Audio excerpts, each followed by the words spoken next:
2022 में उत्तर प्रदेश का चुनाव, उत्तर प्रदेश के चुनाव को लेकर गहमागहमी तेज हो चुकी है। हर एक राजनीतिक पार्टी अपनी तरफ से भरसक प्रयास कर रही है वोट बैंक को बनाने का। जैसे जैसे चुनाव नज़दीक आ रहा है वैसे वैसे राजनीतिक पार्टियां अपना अपना चुनावी स्टंट चल रही हैं।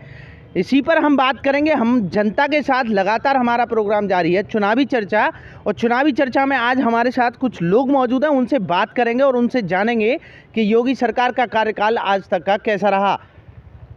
क्या लगता है कैसा रहा योगी सरकार का कार्यकाल? योगी सरकार का कार्यकाल, इससे अच्छा कार्यकाल मैंने किसी गवर्नमेंट का आज तक नहीं देखा। हम जैसे युवाओं के लिए सबसे बड़ी सौगात और सबसे बड़ा सिंबल हमारे लिए जो योगी जी ने किया है, उसका तो कोई गवर्नमेंट पासंग में भी कभी नहीं आ सकती है। तो क्या क्या दिया आपको योगी जी ने अब तक के 4 साल में? योगी जी ने सबसे बड़ा, अगर एक मुद्दा देखा जाए ना, अगर हम पिछले अपनी हिस्ट्री में जाते हैं तो हिस्ट्री के हिसाब से मेरा ऐसा मानना है कि राम मंदिर का जो मुद्दा था वो हमारे जीवन काल में अब तक जितनी उम्र मेरी है या हमारे बुजुर्ग रहे हैं उन्होंने हमें सदा जैसा बताया है, उस हिसाब से जो राम मंदिर का मुद्दा था मेरे हिसाब से वो सबसे बड़ा मुद्दा था। क्योंकि हिंदुत्व का हमारा देश है। वो अलग बात है कि हम सब भाई बंधु यहाँ सब मिलकर रहते हैं, हिंदू हो, मुस्लिम हो, सिख हो, ईसाई हो, कोई हो, लेकिन हिंदुत्व के नाम का एक अकेला देश बचा हुआ है हमारा। और इसमें राम मंदिर जैसा एक बड़ा मुद्दा जो अच्छी अच्छी पार्टियों में नहीं सुलझाया गया, बीजेपी ने ही कहा था कि हम सुलझाएंगे और सुलझा के दिया। आज श्री राम की कृपा से वहाँ भव्य मंदिर बनने जा रहा है और आने वाले समय में हम और आप सब लोग वहाँ दर्शन करने जाएंगे। ये योगी सरकार की ही देन है।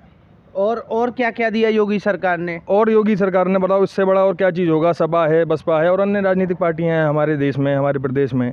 तो अगर आप देखें तो सबसे बड़ी महामारी जो अभी हमारे लास्ट कोरोना काल में रही है, उसमें देखिए राशन का अगर आप देखें तो उत्तर प्रदेश सबसे ऊपर है कि जिसमें गरीबों के यहाँ राशन पहुँचे। हम और आप हो सकते हैं सक्षम हैं, हमारे घर में सब कुछ है भगवान का दिया हुआ, बशर्ते हर किसी के पास नहीं होता है, लेकिन गरीबों के पास राशन पहुंचाना, टीकाकरण आप देख लें, वैक्सीन की जो वैक्सीनेशन हुआ है, वैक्सीनेशन में हमारा उत्तर प्रदेश सबसे ऊपर है। वो सब देखा जाए और हमारे उत्तर प्रदेश के माननीय मुख्यमंत्री जी ज़मीनी स्तर पर उतर के कोरोना खुद को भी होगा, कोविड पॉजिटिव हो गया, उसके बाद भी लगातार निरंतर काम करते रहे। सपा से, बसपा से, कांग्रेस से और किसी अन्य पार्टी से आपने कोई ऐसा आदमी या उच्च लेवल का कोई आपने देखा हो, मेरी समझ से बाहर है।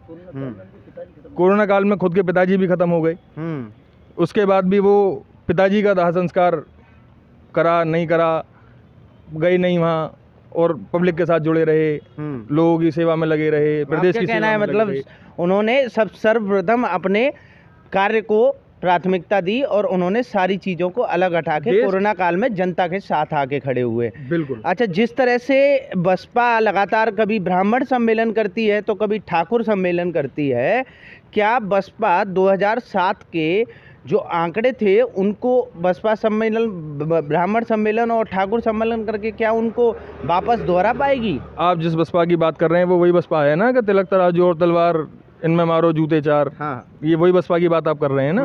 करने को करते दीजिए। अभी कुछ दिन पहले गठबंधन करा था कांग्रेस, सपा, बसपा, क्या हुआ? रिकॉर्ड तोड़ जीत बीजेपी की हुई। और मैं कहता हूँ कि इस बार और दोबारा पिछली से ज्यादा सीट ना निकल के आए तो ये हमारा दावा है। ये दावा है बीजेपी के साथ खड़े हैं। तो आपका कहने का मतलब है 2022 में किसकी सरकार है? 2022 में 100% आंख बंद करके बिल्कुल निरंतर आप देखते रहना कि ऐसी सीट निकल के आएंगी। रिकॉर्ड तोड़ जीत बीजेपी की ही होनी है। बीजेपी की जीत। हाँ, हमारे योगी जी दोबारा प्रधानमंत्री बनेंगे, मुख्यमंत्री बनेंगे और हमारे नरेंद्र मोदी प्रधानमंत्री रहेंगे। तो आपका कहने का मतलब है कि सरकार का जो अब तक का जो कार्यकाल रहा वो सर्वश्रेष्ठ कार्यकाल था, आज तक उससे अच्छा कार्यकाल आपको नहीं लगा? नहीं, उत्तर प्रदेश में ऐसा कार्यकाल हमने किसी गवर्नमेंट का नहीं देखा आज। आप अपना नाम बताइए। मेरा नाम उमेश सिंह है और सबसे पहले मैं धन्यवाद देना चाहता हूँ डेली खबर न्यूज़ को। आपका बहुत बहुत धन्यवाद। और सभी दर्शकों मेरा नमस्कार। अच्छा, आप क्या कहना चाहेंगे योगी जी का जो अब तक का जो कार्यकाल रहा वो कैसा लगा आपको? जी, योगी जी का जो कार्यकाल आज तक रहा, एंड में भी 2022 आने वाली है, और जो आज तक कार्यकाल रहा है, बेरोजगारी ख़त्म हो रही है। आप देख रहे हैं जनसंख्या नियंत्रण कानून भी बहुत जल्द आने वाला है, जिससे हमारे दो का जो टारगेट चल रहा है ये आगे तक चलता रहेगा और जो जनसंख्या बढ़ रही है उस पर नियंत्रण लगेगा। और रही अखिलेश जी की बात, तो अखिलेश जी को आप देख ही रहे हैं, उन्होंने अपने कार्यकाल में क्या किया। बलात्कार, चोरी, डकैती, लूट, हत्याएं आदि होती रही हैं। यहाँ तक कि प्रशासनिक जो अधिकारी होते हैं उन तक को भी उन्होंने नहीं छोड़ा। तो वहीं बसपा भी ब्राह्मण सम्मेलन कर रही है और 2007 के जो आंकड़े थे उनको दोहराने का कहीं ना कहीं बसपा प्रयास कर रही है। क्या वो ब्राह्मण सम्मेलन कर ब्राह्मणों को अपनी तरफ खींच पाएंगे?